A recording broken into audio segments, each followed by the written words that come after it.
الشیطان اللعین الرجیم بسم اللہ الرحمن الرحیم الحمدللہ الاول بلا اول قبلہ والآخر بلا آخر یتلونا بعدہ کثرت عن رؤیتہ ابصار الناظرین وعجزت عن نطقہ اوہام الواصفین وصلی اللہ علی اشرف الانبیاء والمرسلین وخاتم النبیین ابی القاسم محمد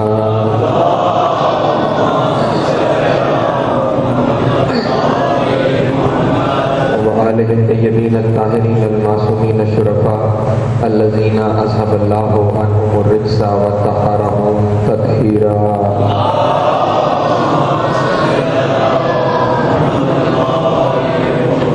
واللعنۃ الدائمۃ علی اعدائہم اجمعین من یومنا ھذا الی قیام یوم الدین اما بعد فقد قال اللہ تبارک و تعالی فی محکم کتابہ المجید وفرقانہ الحمید وقولہ الحق وهو اصدق الصادقین بسم اللہ الرحمن الرحیم تبارک الذی بیدہ الملک وهو علی کل شیء قدیر صلوات و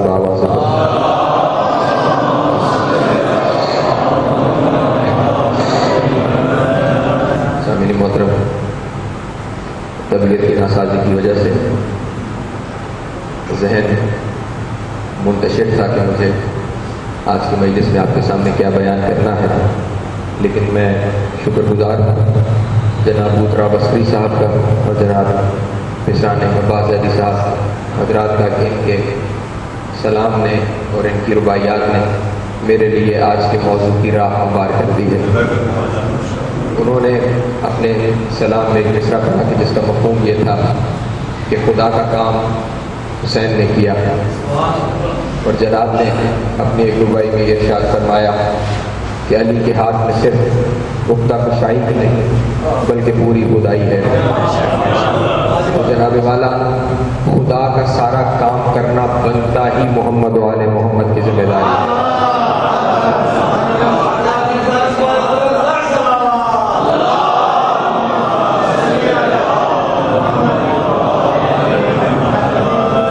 جملہ میں نے اپنے سامنے گزارش کیا، اس کے لیے مجھے ایک تمہیدی مرحلے سے گزرنا پڑے گا اور اس کے بعد پھر منزلیں بہت آسان ہو جائیں گی۔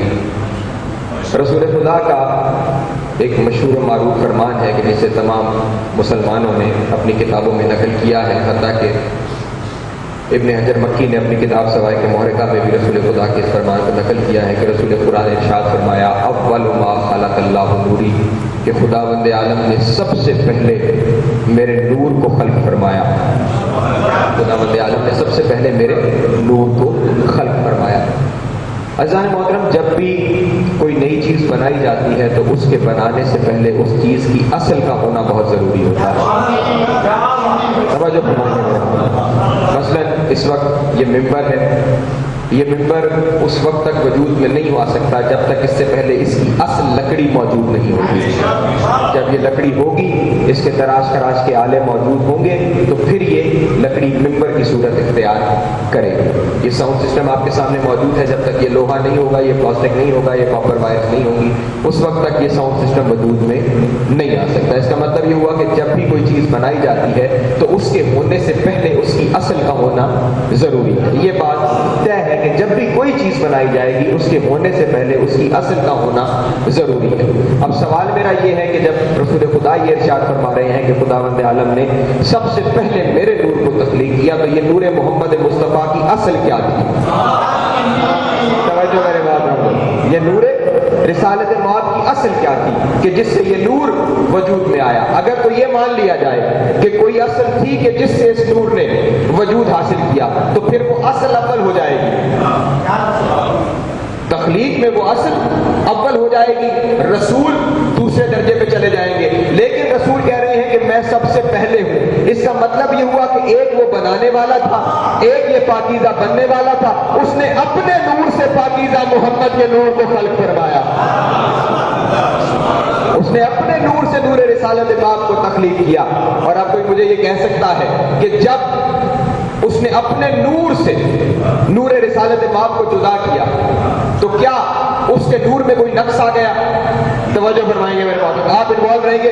کم از کم میں چند ایسے چہروں کو جانتا ہوں جو مجلس میں بولنا جانتے ہیں۔ صلوات پڑھ لیجیے آل محمد کی ذات۔ یہ آپ کا انوالو کی روح ہے، یہ مجلس کی زندگی ہے، تاکہ پتہ چلے کہ دونوں جو بات کر رہے ہیں یہ آپس میں سنکرونائزڈ ہیں. یہ کہنے والا صرف اپنی نہیں کہہ رہا بلکہ ان کی ترجمانی کر رہا ہے جو یہاں پہ بیٹھے ہوئے. اس نے جب اپنے نور سے اس نور کو جدا کیا تو کیا اس کے نور میں کوئی کمی آ گئی؟ جیسے اس وقت آپ کے سامنے پھر وہی ممبر کی مثال کہ اس میں سے کوئی ایک زینہ نکال دیجیے تو یہ کامل نہیں رہے گا.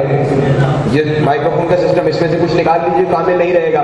تو کیا جب اس میں سے یہ نور جدا ہوا تو کیا اس میں کوئی کمی آ گئی؟ تو جناب جس میں کمی آ جائے وہ خدا نہیں ہوا کرتا. خدا نام ہی کامل کا ہے، خدا کے یہاں کمال ہی کمال پایا جاتا ہے. تو پھر کوئی مثال تو ایسی ہونی چاہیے کہ جس کے ذریعے ہم سمجھیں کہ وہ بھی اپنی جگہ پہ کامل رہا، یہ جو بن رہا ہے یہ بھی اپنی جگہ پہ کامل ہے.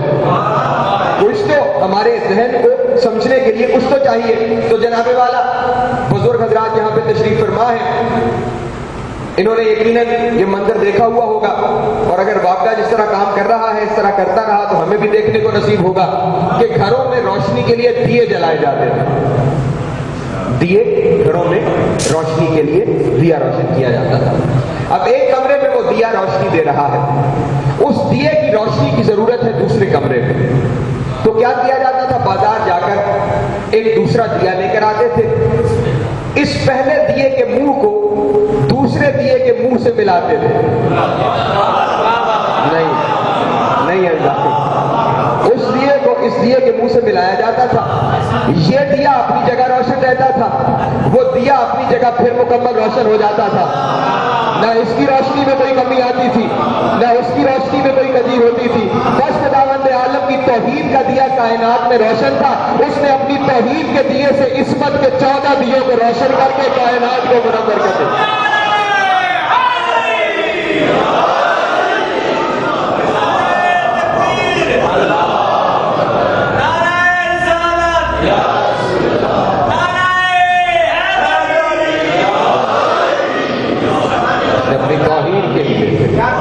عصمت کے دیوں کو روشن کیا. جیسا وہ روشن تھا ویسا اس نے انہیں روشن کیا. اور جناب والا جب یہ نور خاتم الانبیاء وجود میں آ گیا تو اس نور نے دنیا والوں کو پکار کے کہا کہ دنیا والوں خبردار، مجھے اکیلا نہ سمجھنا، خبردار مجھے اکیلا نہ سمجھنا. انا وعلی من نور واحد،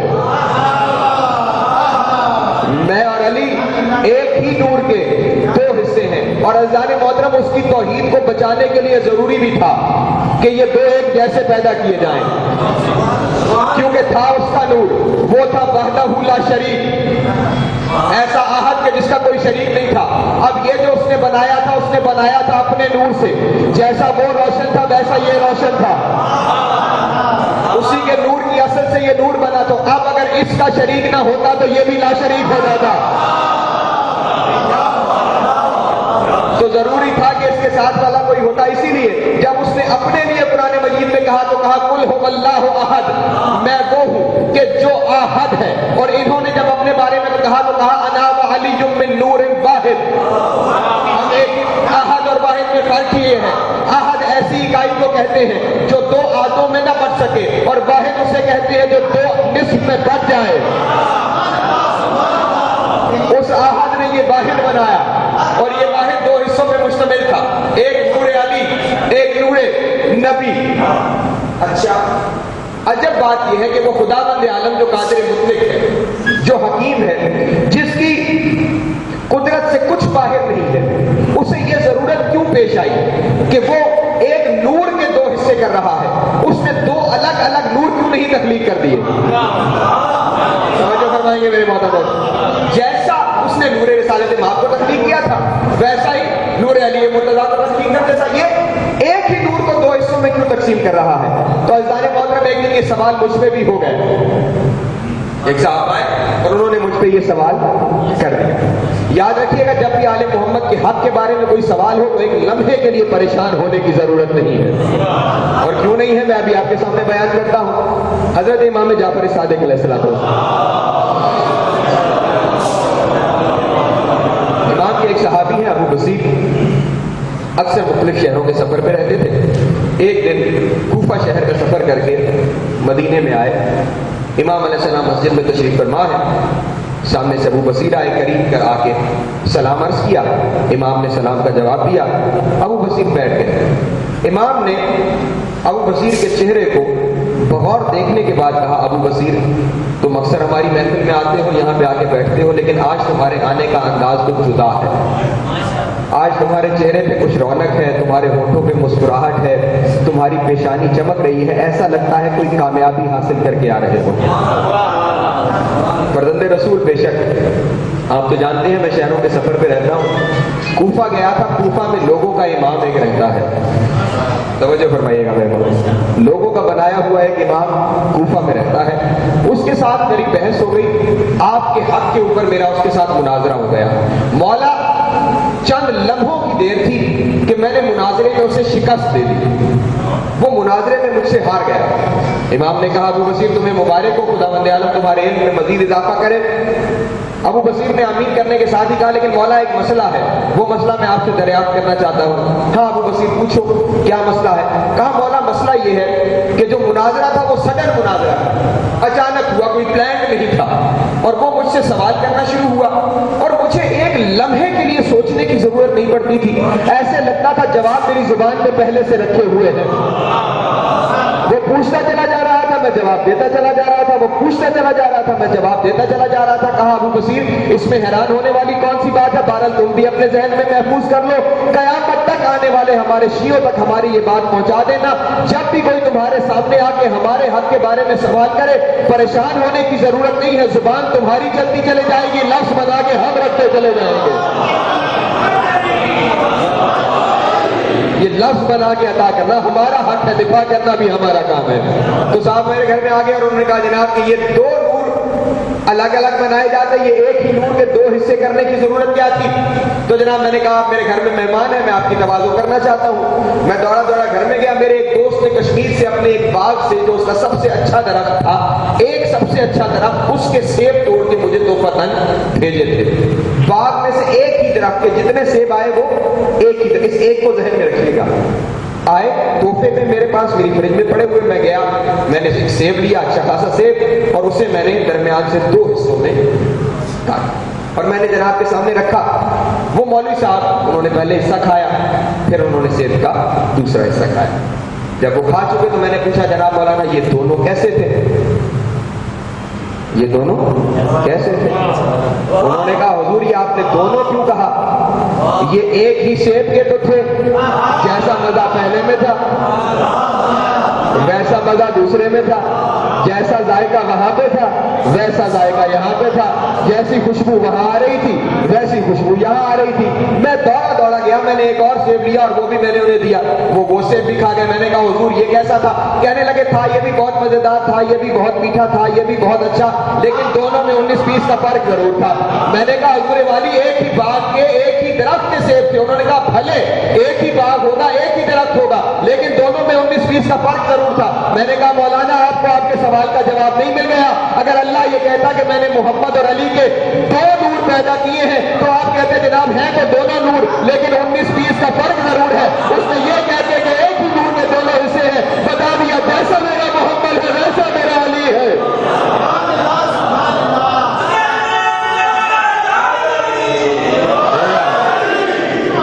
جو شرف و کمال میں نے یہاں پہ دے رکھا ہے وہی عزت اور کمال میں نے وہاں پہ عطا کیا ہے۔ یہ دونوں ایک ہی جیسے تو ہیں اور ضروری بھی ہے ان کا ایک جیسا ہونا، کیونکہ نائب اس وقت تک مسند نیابت میں بیٹھ نہیں سکتا جب تک منیب جیسا نہ ہو۔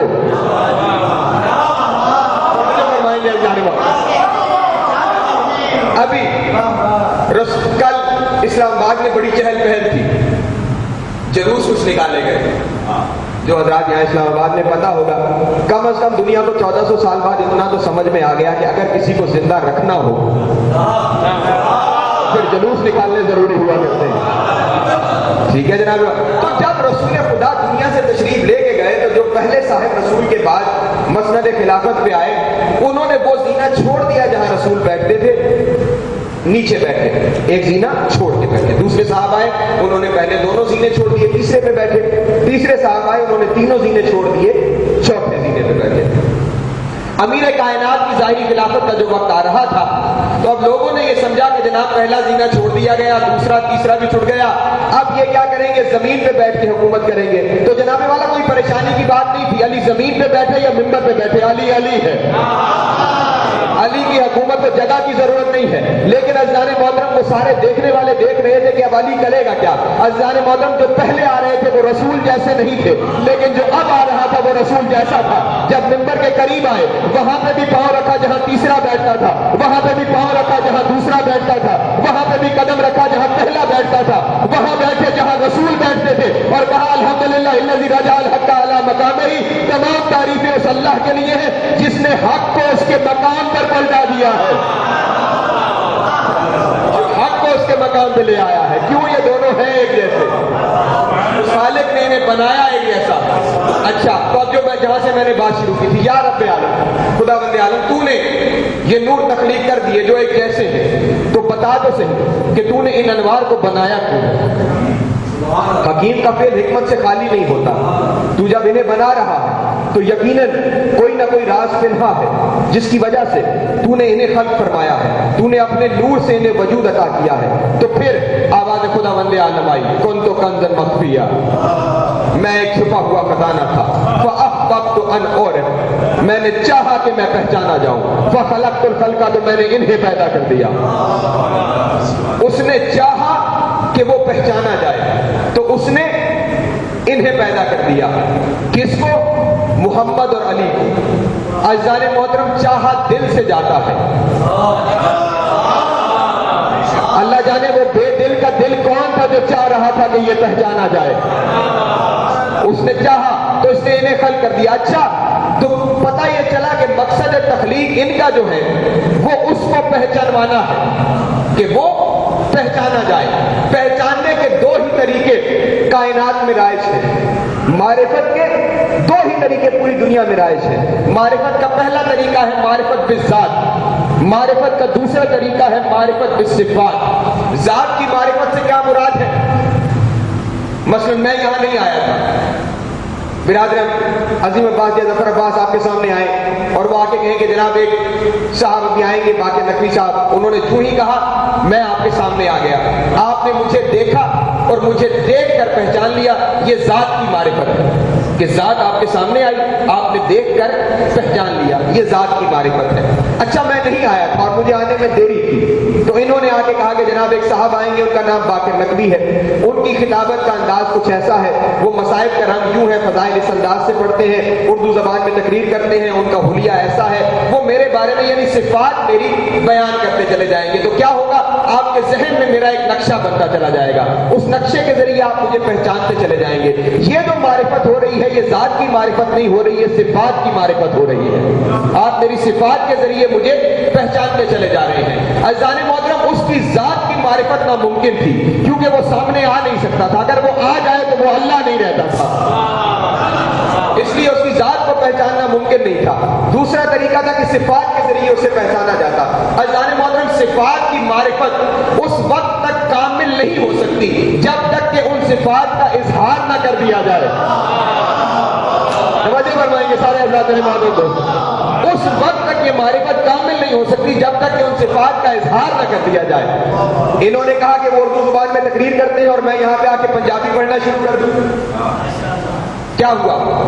معرفت کمال کی طرف نہیں گئی۔ اب انہوں نے جو کچھ میرے بارے میں کہا وہ سب کچھ میں کر کے دکھاؤں گا تو پھر آپ کی معرفت کمال کی منزل تک پہنچے گی۔ اب خداوند عالم کے بارے میں سب کچھ کہا جاتا رہا، وہ محیی ہے، وہ ممیت ہے، وہ حی ہے، وہ رازق ہے، وہ قہار ہے، وہ وہاب ہے، وہ رزاق ہے، بتایا چلا جاتا رہا، لیکن اس انسان کی معرفت کمال تک نہیں پہنچ سکتی جب تک کہ کچھ ایسے نہ ہو کہ جو اس جیسا کر کے دکھائے۔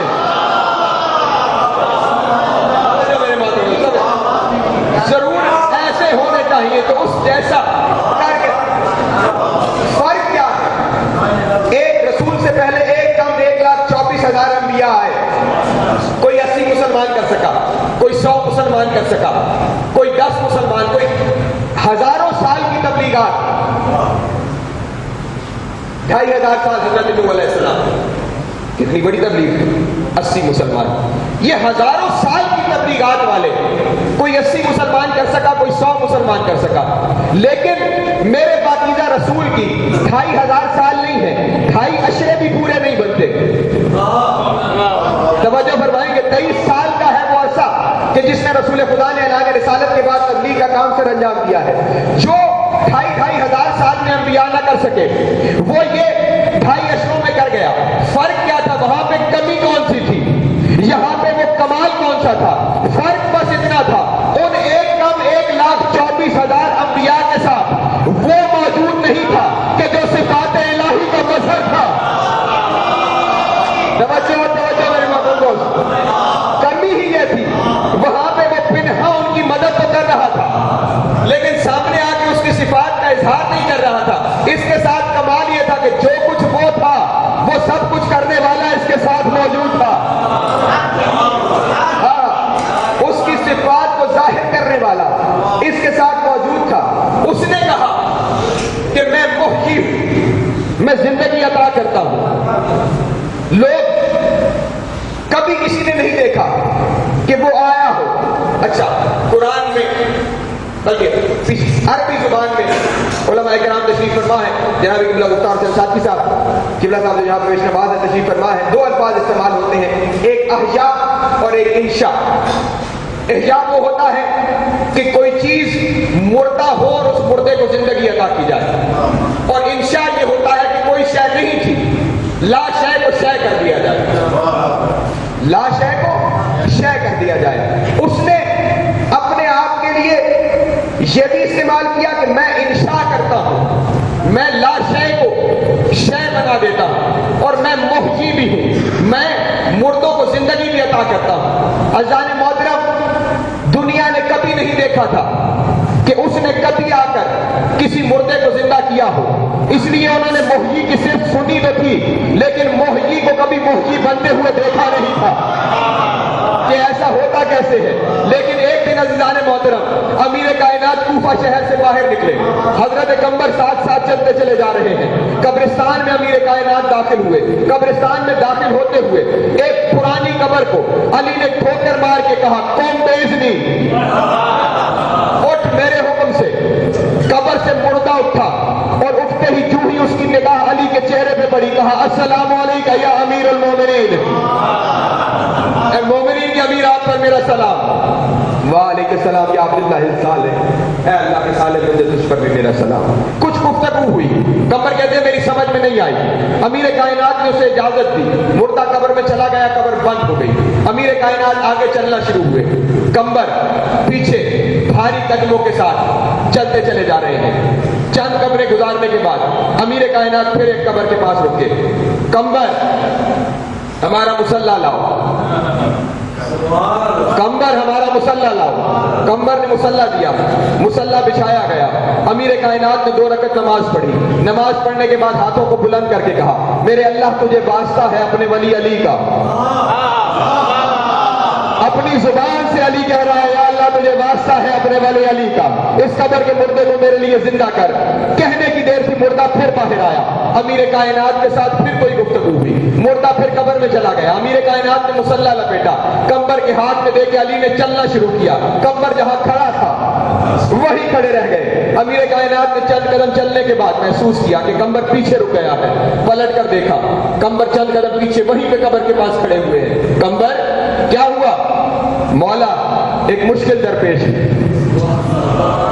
میں کہوں گا قمر مشکل کشا تیرے ساتھ ہے. مشکل کون سی ہے؟ مولا آپ نے مردوں کو زندہ کیا, کوئی تعجب نہیں. علی جانتا ہے کہ علی مردوں کو زندہ کر سکتا ہے, یہ قمر کی فہم میں بات ہے, میں قمر جانتا ہوں. لیکن امیر کائنات مسئلہ یہ ہے کہ دونوں قبروں کے اوپر رویہ بدلا ہوا ہے. پہلی قبر پہ ٹھوکر سے مردہ زندہ کیا جا رہا ہے, دوسری قبر پہ مصلی بچھا کے مردہ زندہ کیا جا رہا ہے. یا علی یا دونوں قبروں پہ ٹھوکر مارتے یا دونوں قبروں پہ مصلی بچھاتے, یہ رویے میں فرق کیسا ہے؟ کہا قمر پہلی قبر کے اوپر دنیا کو بتا رہا تھا موت و حیات علی کی ٹھوکر میں ہے, دوسری قبر پہ بتا رہا تھا یہ اختیار دیا ہوا میرے اللہ وحدہ لا شریک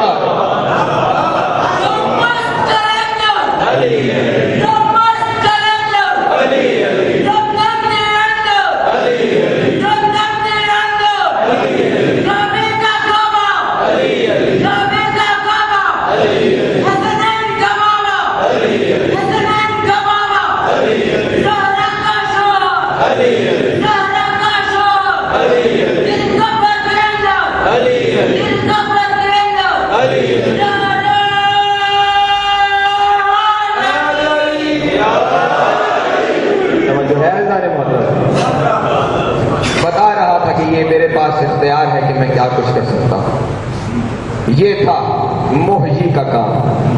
اب مشکل امر وہاں پہ ہے کہ جہاں انشاء ہے، لا شے کو شے بنانا ہے، کچھ ہو ہی نہ اس کو وجود عطا کر دینا. اب یہ بھی اس کی صفت تھی، اس صفت کا اظہار کیسے ہو؟ تو عزیزان محترم، روایات کی 3 اماموں سے منسوب ہے، لیکن جہاں میں بیان کرنے جا رہا ہوں سرکار حضرت امام علی رضا علیہ الصلوۃ والسلام.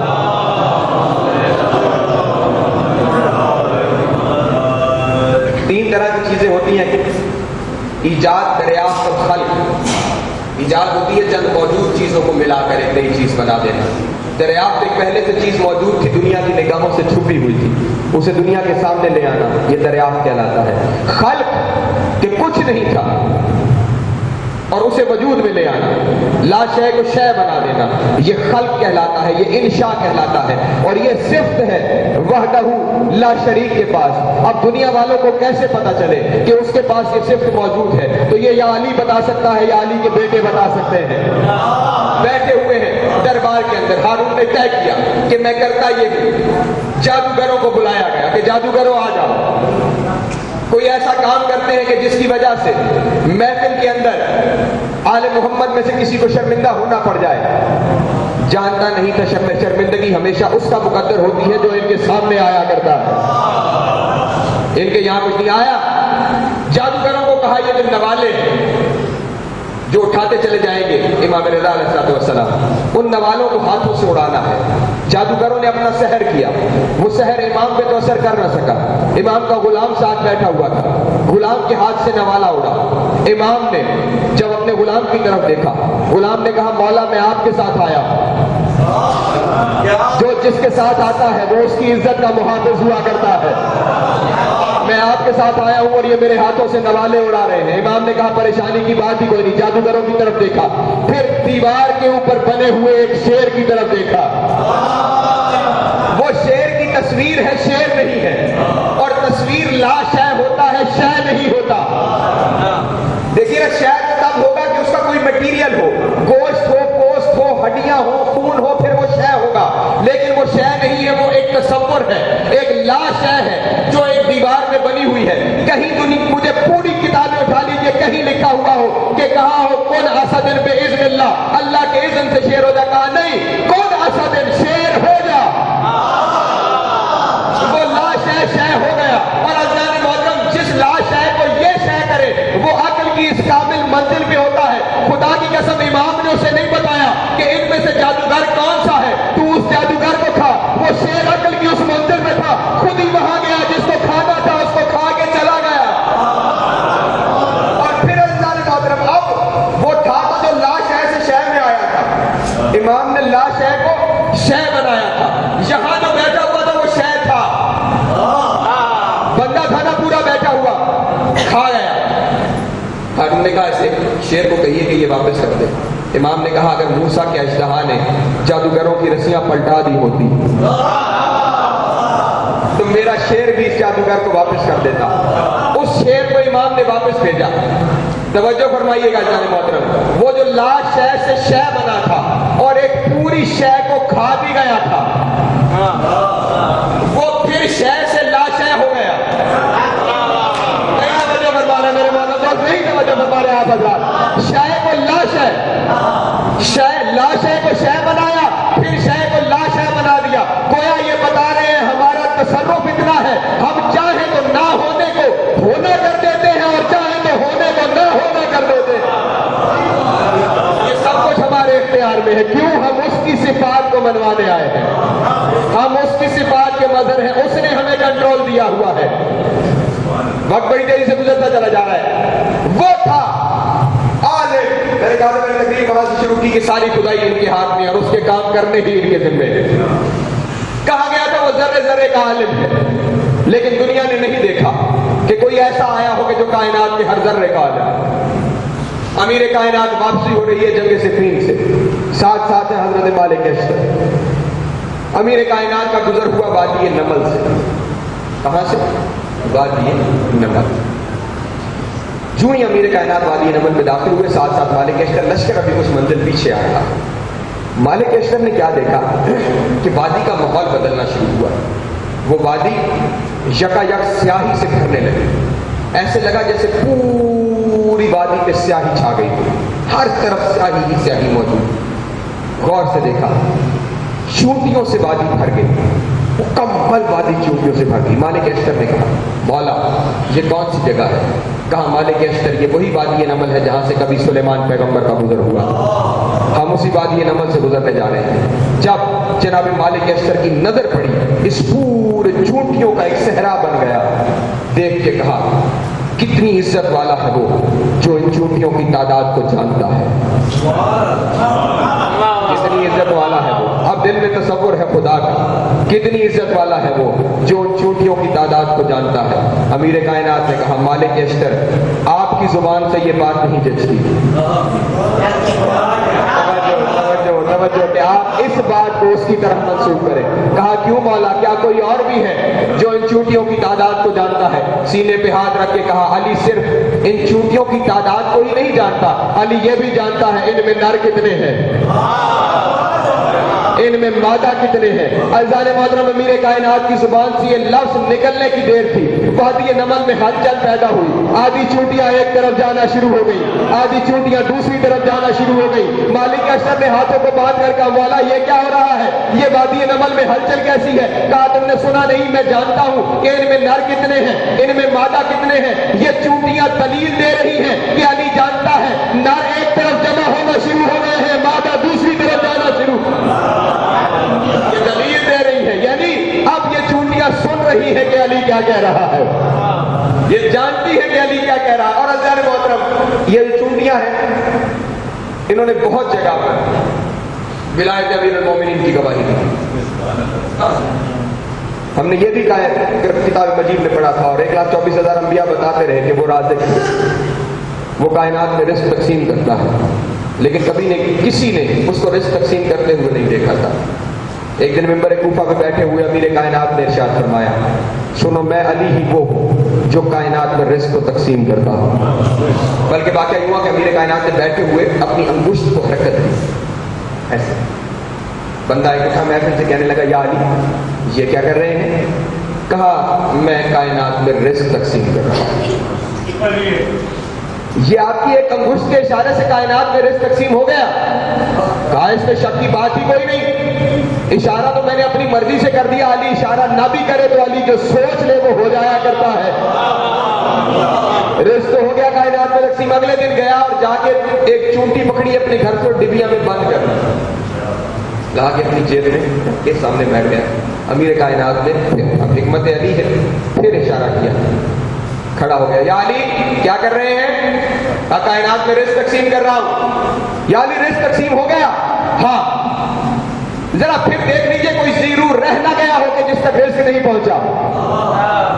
غور کر لیجئے.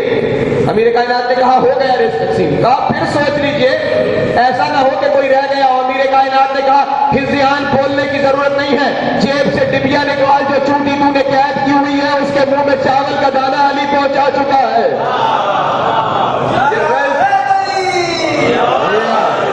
رزق تقسیم کرنا یہ ہماری ذمہ داری ہے اور ہم پہنچاتے ہیں. یعنی اس کی جتنی صفات تھی ان صفات کا اظہار ان کے ذریعے ہوتا رہا. اور بس عزیزان محترم اب مجھے یہاں پہ کوئی یہ کہہ سکتا ہے کہ تم جو کچھ پڑھتے چلے جا رہے ہو یہ تاریخی واقعات ہیں، مورخین کے لکھے ہوئے ہیں.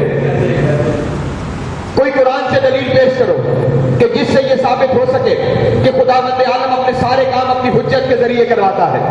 جو کچھ ہے وہ حجت کے ذریعے ہوتا ہے.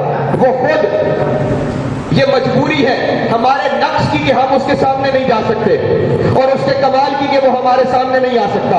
اس لیے اس نے کچھ ایسے بنائے ہیں درمیان میں جو ہمارے سامنے بھی آتے ہیں، جو اس کے کمال بھی اس سے لیتے ہیں. تو پھر وہ جو ہیں ایسے کہ جو اس کے کمال کے بھی مظہر ہیں اور ہمارے سامنے بھی آتے ہیں انہیں حجت کہا جاتا ہے. میں کیا کروں؟ منطق کی ایک بحث ہے جو حضرات پھر ریفر کروں گا علماء کرام تشریف فرما ہے. منطق کی بالکل ابتدائی کتابوں میں ایک کتاب ہے الموجز فی المنطق، اس کی بالکل ابتدائی پہلی بحث ہے تصور کی اور حقیقت کی. میں بہت آسان کرتا ہوں، اس پوری لمبی بحث میں نہیں جانا. دو طرح کی چیزیں موجود ہوتی ہیں، ایک وہ کہ جو انسانی ذہن میں آ سکے، ایک وہ کہ جو انسانی ذہن میں نہ آ سکے. ٹھیک ہے جناب، مثلا میں کہوں زمین تو آپ کے ذہن میں زمین آ جائے گا، میں کہوں پنکھا آپ کے ذہن میں آ جائے گا.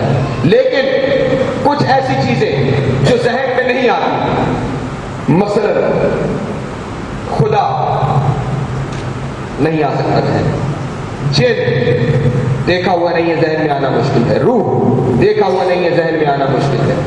عزیزان محترم، جو ایسی چیز کو کہ جو ذہن میں نہ آ سکے اسے اس ذہن میں پہنچا دے، جو چیز کسی کے تصور میں نہ آ سکے اسے کسی کے تصور میں داخل کر دے، اس کمال کو کہ جو کسی نہ سمجھ میں آنے والی چیز کو سمجھا دے، حجت کہا جاتا ہے. نہ سمجھ میں آنے والی چیز کو جب سمجھا دے اسے حجت کہا جاتا ہے. تو عزیزان محترم، اس کے کام حجت کے ذریعے ہوتے ہیں. یہ قرآن سے دلیل آپ کے سامنے پیش کرتا ہوں. حضرت ابراہیم علیہ السلام شجرۃ الانبیاء، 4000 نبی جس کی نسل سے ہوئے ایسا عظیم پیغمبر، وہ پیغمبر ایک دن خداوند عالم کے سامنے یہ کہنے لگا، رب ارینی کیف تحیی الموتى، اے اللہ تو مجھے دکھا تو مردوں کو کیسے زندہ کرتا ہے. رب ارینی کیف تحیی الموتى، اے اللہ دکھا تو مردوں کو کیسے زندہ کرتا ہے. اللہ نے کہا ابراہیم کیا کوئی شک ہے؟ ایمان نہیں رکھتے اس بات پہ؟ قرآن مجید کی آیت کے لفظ ہیں، افلا تؤمنون، کیا ایمان نہیں رکھتے؟ آواز آئی، میرے اللہ ایمان رکھتا ہوں، لیطمئن قلبی، چاہتا یہ ہوں کہ میرے دل کو اطمینان حاصل ہو جائے، چاہتا یہ ہوں کہ میرے دل کو اطمینان حاصل ہو جائے. یاد رکھیے گا، جب ایمان پر اطمینان آ جائے تو اس منزل کو یقین کہا جاتا ہے. توجہ عزیزان محترم، جب ایمان پر اطمینان آ جائے تو اس منزل کو یقین کہا جاتا ہے. گویا حضرت ابراہیم یہ کہہ رہے ہیں، اے میرے اللہ میں یہ چاہتا ہوں کہ ایمان کی منزل سے نکل کر یقین کی منزل میں چلا جاؤں. تو لوگ کہتے ہیں علی کی تعریف کیوں بیان کرتے ہو؟ ہم کیا کریں، ہمیں علی کے علاوہ کوئی دکھائی ہی نہیں دیتا کہ جس کی ہم تعریف بیان کر سکے. عزیزان محترم، شجرۃ الانبیاء جو 4000 انبیاء کا جد ہے، جو خلیل اللہ ہے، جسے امام ہونے کا شرف نصیب ہوا ہے، وہ یہ کہہ رہا ہے یا اللہ میں یہ چاہتا ہوں کہ ایمان کی منزل سے نکل کر یقین کی منزل پہ چلا جاؤں. اور ادھر میرا مولا علی ہے مصلی پہ بیٹھ کے اللہ سے کلام کر کے یہ کہہ رہا ہے، اے اللہ تیری توحید کے سامنے جتنے حجاب پڑے ہوئے ہیں اگر سارے ہٹا دیے جائیں، علی کے یقین میں رائی برابر اضافہ نہیں ہوگا، کیونکہ اضافہ وہاں ہوتا ہے جہاں پہلے کوئی کمی پائی جائے. اضافہ وہاں ہوتا ہے جہاں پہلے کوئی کمی پائی جائے. علی اس یقین کی منزل کا نام ہے. ابراہیم یہ کہہ رہے ہیں میں چاہتا یہ ہوں کہ میں ایمان کی منزل سے نکل کے یقین کی منزل پہ چلا جاؤں. اچھا ابراہیم یقین کی منزل پہ آنا چاہتے ہو، اس طرح کرو، 4 پرندوں کو پکڑو. توجہ ہے نا میرے محترم دوستوں، 4 پرندوں کو پکڑو. حضرت ابراہیم علیہ السلام نے 4 پرندے پکڑے، 2 حلال پرندے، 2 حرام پرندے. ایک مرغ، ایک کبوتر، ایک کبا اور ایک مور. مرغ، کبوتر، کبا اور مور حضرت ابراہیم نے پکڑ لیے. اللہ کی آواز آئی، ابراہیم نے 4 کو ذبح کر. حضرت ابراہیم نے 4 کو ذبح کر. ابراہیم نے کھال اتار کے گوشت بناؤ. حضرت ابراہیم نے کھال اتاری، گوشت بنا دیا. ابراہیم کے گوشت تھوڑا بڑا ہے، قیمہ بنا ڈالا، بالکل چھوٹا کیا. ابراہیم ان 4 پرندوں کے گوشت کو، حلال گوشت بھی ہے حرام گوشت بھی ہے، آپس میں مخلوط کر دو، آپس میں اکٹھا کر دو. حضرت ابراہیم نے 4 پرندوں کے گوشت کو اکٹھا کیا. کہا ابراہیم اب یہ جو پہاڑیاں ہیں، ان پہاڑوں کی چوٹی کے اوپر اس گوشت کو پھیلا دیا. کچھ نے 10 پہاڑ لکھے، کچھ نے 4 پہاڑ لکھے، بہرحال 4 تھے 10 تھے جو بھی تھے، کچھ پہاڑ تھے ان کے اوپر جا کے حضرت ابراہیم نے وہ جو مخلوط گوشت تھا حلال پرندوں کا بھی اور حرام کا بھی، اسے جا کے پہاڑیوں کے اوپر رکھ دیا. جب حضرت ابراہیم واپس رکھ کے آئے، کہا یا اللہ تیرا حکم کی تعمیل ہو گئی، میں رکھا ہے. ابراہیم یہ جو تم نے ان کے سر اتارے تھے نا چونچے، ان کی منکاروں کو، ان کی چونچوں کو اپنے ہاتھ میں پکڑو. حضرت ابراہیم علیہ السلام نے پرندوں کی چونچوں کو اپنے ہاتھ میں پکڑ لیا. مرغ کی بھی پکڑ لی، کبوتر کی بھی پکڑ لی، مور کی بھی پکڑ لی اور کوے کی بھی پکڑ لی. حلال پرندوں کو بھی ہاتھ میں پکڑ لیا، حرام پرندوں کو بھی ہاتھ میں. کہا ابراہیم اب اس طرح کرو کہ ان 4 پرندوں کو آواز دو.